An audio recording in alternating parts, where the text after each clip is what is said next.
The time is 1:15. Here is the news, edited by Catherine Pereira, read by Victor Raj. Here are the headlines of the local news. The Prime Minister says the target is to build export-oriented economy. An interim budget will be presented to the Parliament in the middle of August. A report of Parliament Select Committee to prepare a new election system has been submitted to the Parliament. A progress in the arrival of students and teachers to schools. A circular has been issued today allowing no pay leave with proceed with securing jobs locally or overseas for public service officers. Dhammika Pereira has been sworn in as a Member of Parliament. Foreign news, at least 250 killed and scores wounded in Paktika province in Afghanistan owing to an earthquake. Local news in detail. The Prime Minister Ranil Wickremesinghe says that the objective of the present government is to build a new Sri Lankan economy. Making a special statement in Parliament, the Prime Minister said that the target is to build an export-oriented economy. The only safest solution to build the country is to obtain the support of the IMF. He also said that there is no any other alternative. This is not an easy task to build the collapsed economy, but we have entered for it. $700 billion is to be paid as debt for the Petroleum Corporation. 3 high officials of the Government of India have arrived in the island to discuss about the loan assistance. Measures will be taken to conduct a summit for assistance with India, Japan and China. He further stated that an interim budget will be presented on the middle of August. The report of the Parliamentary Select Committee to prepare the new election system has been submitted to the Parliament. Presenting it to the Parliament by the Leader of the House, Dinesh Gunawardena, said that a proposal has been made to prepare an election system through single voting and mixed voting system comprising with 225 parliamentarians. Proposals have also been submitted in order to provide opportunities for youth and women representations. Opportunities will also be made for the field officers to contest at the local government polls through this system. Minister Sushil Premchandra said in Parliament today that activities of 9,567 schools have been conducted yesterday. Out of these, 110 schools have been selected for the evaluation of answer scripts. The minister also stated that the 67% have been reported for the arrival of students and teachers in schools. Meanwhile, Bimal Veeravansa said that oil should be obtained under a 35% advantage level. He also said that he and his team were held discussion with the ambassador of Russian organization in this regard. He reiterated that not only from the assistance of IMF but also the assistance from the friendly countries should be obtained. This news comes to you from the Sri Lanka Broadcasting Corporation. Continuing with more local news, Secretary to the Ministry of Local Government and Home Affairs P.K. Mahaduna says that a circular has been issued today allowing no pay leave with proceed with securing jobs locally or overseas for public service officers without causing any prejudice to seniority and pension.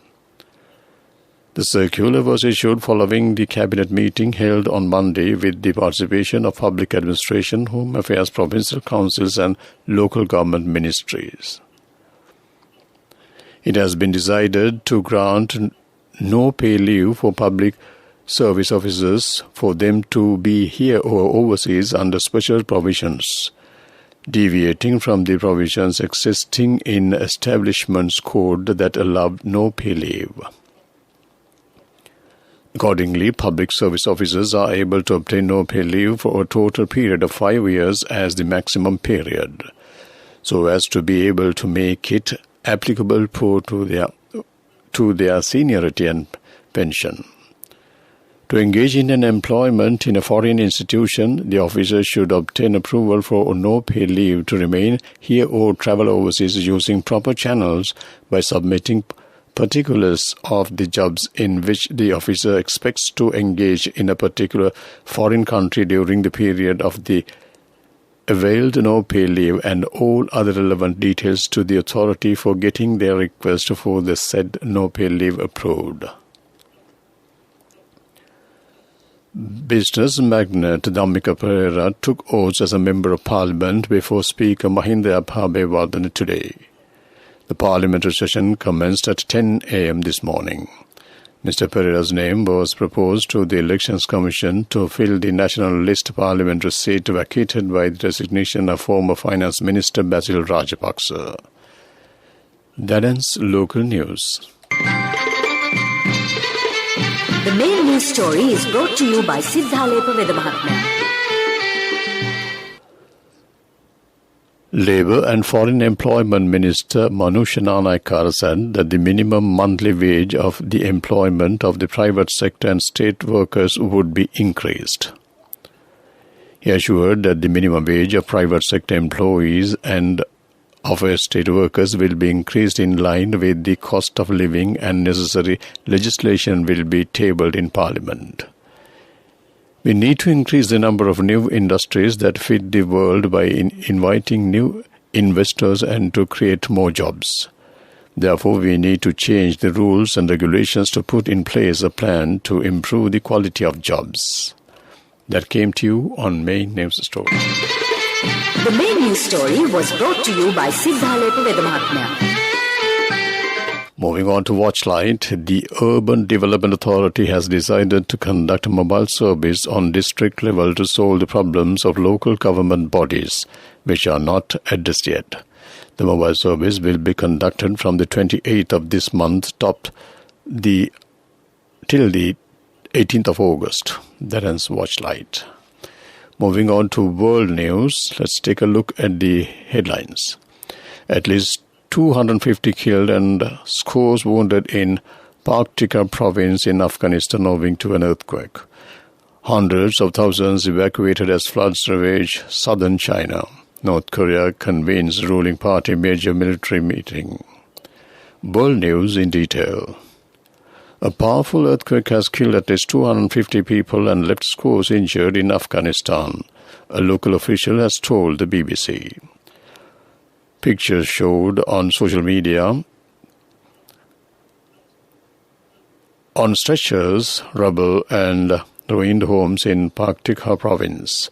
A local government official told the BBC the death toll of more than 250 was likely to rise, and about more than 150 others had been injured. The quake struck about 44 kilometers from the southeastern city of Khost. Tremors were felt across more than 500 kilometers of Afghanistan, Pakistan and India, according to the European Mediterranean Seismologist Center quoted by Reuters. Hundreds of thousands of people in China have been evacuated in several southern and eastern provinces after unrelenting rains caused floods and triggered landslides. Two provinces upgraded flood warning today as rivers overflowed and floodwater levels broke a 50-year high. Videos on state media show cars being washed down streets and people being rescued by ropes across the swollen rivers. The area is seeing its highest rainfall since 1961, with officials say residents of communities living along in the riverbanks and in low-lying neighborhoods have been asked to move to higher grounds. North Korea media outlets say the country's leader Kim Jong-un presided over an enlarged meeting of the Central Military Commission of the governing party yesterday. The newspaper of the ruling Workers' Party, Rodong Sinmun, issued a report today. It said those participating in the meeting will decide on important strategic and task that the Korean People's Army will fulfill. The newspaper published photographs of Kim addressing military commanders as well as senior party and defense ministry officials. The leader was wearing a suit. That ends world news. Moving on to development news, operational activities of the abandoned Oloville Harbour has recommenced. Minister Douglas Devananda has observed the activities of fish processing factory located at the port this morning. The Port Development Authority is spending 5.6 million rupees monthly for the maintaining work of the port. That ends developing news. Sports news. Sports news is brought to you by Sampath Bank. We present your future.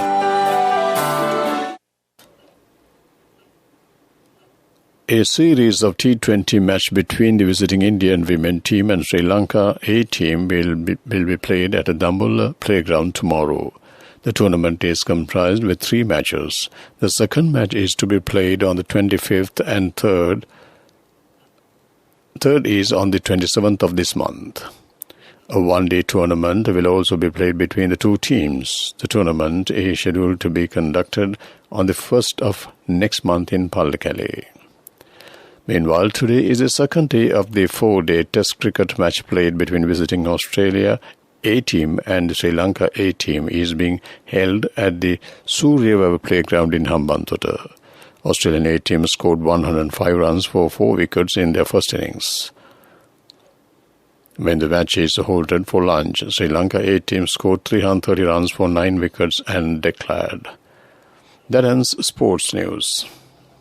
Cash through NSP globally and win wonderful gifts locally. From October 1st, 2021 to December 31st, 2022. Remit a minimum of $100 or an equivalent amount in any foreign currency 3 times through NSB U Trust. Business News, sponsored by National Savings Bank, the safest place for your money. The Insis Cement Company, which is a leading production and supply of cement, has handed over 10,000 erythropoietin vaccine to the Ministry of Health yesterday for the treatment of kidney patients who are suffering from anemia. The chairman of the company, Nandana Kanaka, said that these vaccines have been donated for the treatment of chronic patients. The Siam City Cement Company of the Taiwan has given their support in this regard. That ends business news. Business News, sponsored by Cash through NSP globally and win wonderful gifts locally. Will you be the lucky winner of the NSP Golden Jubilee? 50 gold sovereigns for the top prize winner of the NSP Golden Jubilee. Scooters for the 10 second prize winners. iPhones for the 10 third prize winners. Mountain bikes for the 29 fourth prize winners. From October 1st, 2021 to December 31st, 2022. Remit a minimum of $100 or an equivalent amount in any foreign currency 3 times through NSB U Trust.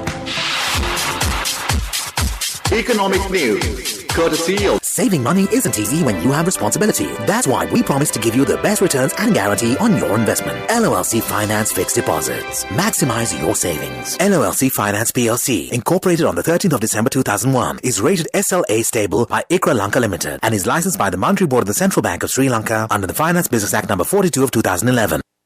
The number of tea smallholders who have been directed for tea recultivation activities has been increased with the price hike in tender tea leaves. The target is to recultivate tea in 250 hectares of land in the Mathura district this year. The government is providing 75,000 rupees subsidy for hectares for this purpose. That ends economic news. LOLC Finance is taking the power of innovation to the next level, winning 5 golds at the Technovation Awards 2022, leading the digital revolution with cutting-edge interbanking digital payments. LOLC Finance claims the overall gold award, whilst also claiming an extraordinary victory in digital banking. LOLC Finance will continue to innovate with the next generation digitalization of financial services, delivering a superior customer experience. Finally, moving on to the weather report, the Met Department says that showers will occur at times in Ratnapura, Kaluthara, Gol and Mathura districts. Several special showers will occur in northwestern province and in the Gampaha, Colombo, Kandy, Nuvareli and Kagala districts. A few showers may occur in Jaffna districts too. Showers or thunder showers will occur at a few places in Ubud province and in Ampar and Vetikal districts during the afternoon or night. To wrap up the afternoon news on Radio Sri Lanka, let's take a look at the headlines once again. The Prime Minister says the target is to build an export-oriented economy. An interim budget will be presented to the Parliament in the middle of August. A report of Parliament's Select Committee to prepare a new election system has been submitted to the Parliament. A progress in the arrival of students and teachers to schools. A circular has been issued today allowing no pay leave with proceed with securing jobs locally or overseas for public service officers.